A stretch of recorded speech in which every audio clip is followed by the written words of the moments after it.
దేవునికి స్తోత్రము కలుగునుగాక. ఆమేన్. ఈ ఉదయకాల శుభములు మీకు తెలియజేయుచున్నది రెవరెండ్ కె శ్యాంబాబు. ఈ దినము కొరకు దేవుని వాక్యము.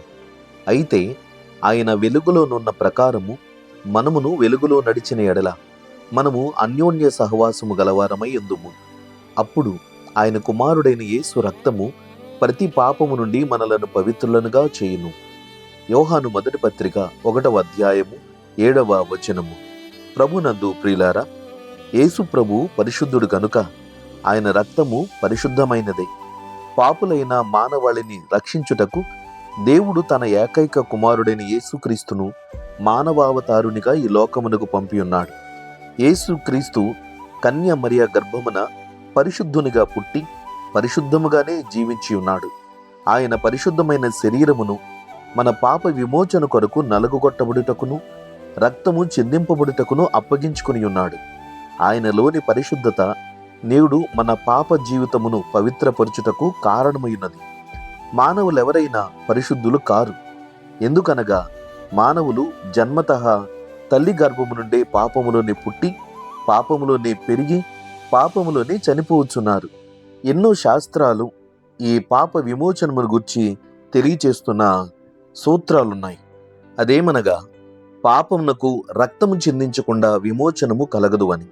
హెబ్రీ పత్రిక 9వ అధ్యాయము 22వ వచనములోను, మరియు ధర్మశాస్త్ర ప్రకారము సమస్త వస్తువులను రక్తము చేత శుద్ధి చేయబడననియు రక్తము చిందింపకుండా పాపక్షమాపణ కలుగుదనియు సామాన్యముగా చెప్పవచ్చును అని వ్రాయబడి ఉన్నది.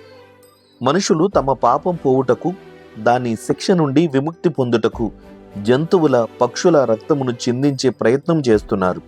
అయితే ఎడ్ల యొక్కయు మేకల యొక్కయు పక్షుల యొక్కయు రక్తము వలన పాప విమోచన కలగదు.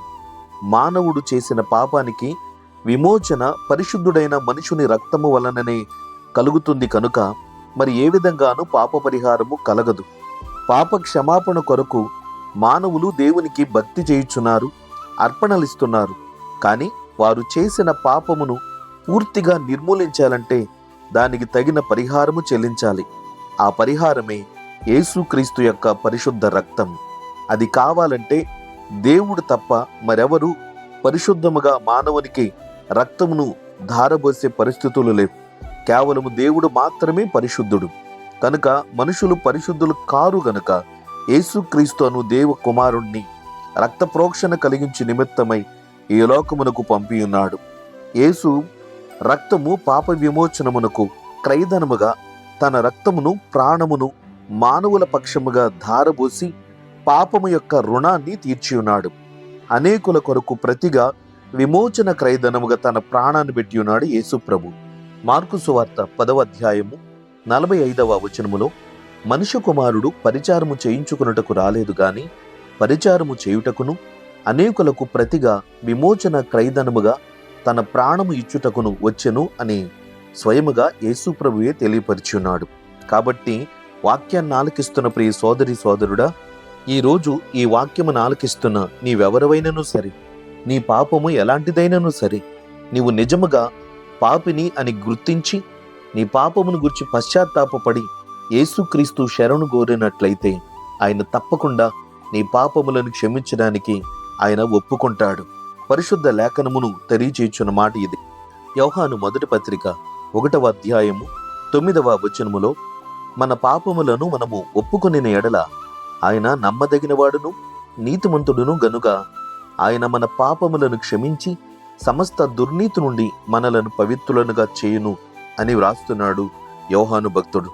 ప్రియ సోదరి సోదరుడా, యేసుక్రీస్తు రక్తములో పరిశుద్ధత ఉంది, ప్రభావం ఉన్నది. యేసులో క్షమించే మనస్సు ఉన్నది, ఆయనలో ప్రేమించే గుణమున్నది.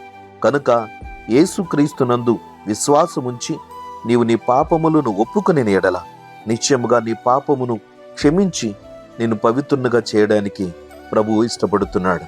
ఇదే అనుకూల సమయము, ఇదే రక్షణ దినము. పాపములు ఒప్పుకుని దేవుని కృపను కోరు. దైవాశీస్సులు కలుగునుగాక. ఆమేన్. ప్రార్థన. ప్రేమగల తండ్రి, ఘనమైన దేవ, స్తోత్రాలు. ఈ ఉదయకాలమున నీ వాక్యమును ఆలకించి ప్రభువా నీ సన్నిధిని పాపక్షమాపణ కోరుటకు మాకిచ్చిన అవకాశము కొరకై కృతజ్ఞతలు.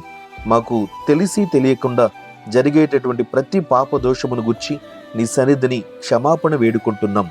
అవి తలంపులలోను, మాటలలోను, క్రియలలోను, చూపులలోను మరనేక రీతులుగా నీ ఎదుట మేము చేసిన పాపములు బట్టి నీ సన్నిధిని ఒప్పుకొనుచున్నాం. క్షమించు ప్రభువా, నీ కృపకు పాత్రులనుగా చేయండి. యేసు రక్తము ప్రతి పాపము నుంచి మమ్ములను పవిత్రులనుగా చేయునదయున్నది. నీ కుమారుని యేసుక్రీస్తు రక్తము చేత మమ్ములను కడిగి శుద్ధి చేయండి. పాప క్షమాపణ, మారు మనసును, రక్షణానందమును దయచేయండి. ఈ పాపము వలననే అనేక రకాలైన దోషములను, శిక్షలను మేము అనుభవిస్తున్నాం ప్రభువా. క్షమించి నీ కృపకు పాత్రులనుగా చేసి మమ్మను కాపాడుమని ఘనత, మహిమ, ప్రభావములు నీకే చెల్లిస్తూ యేసుక్రీస్తు నామమున ప్రార్థన చేయుచున్నాము తండ్రి. ఆమేన్. తండ్రి, కుమారుడు, పరిశుద్ధాత్మయను త్రియేక దేవుని దీవెన ఇప్పుడు ఎల్లప్పుడూ మీకు మనెల్లరకు తోడయుండును గాక. ఆమేన్.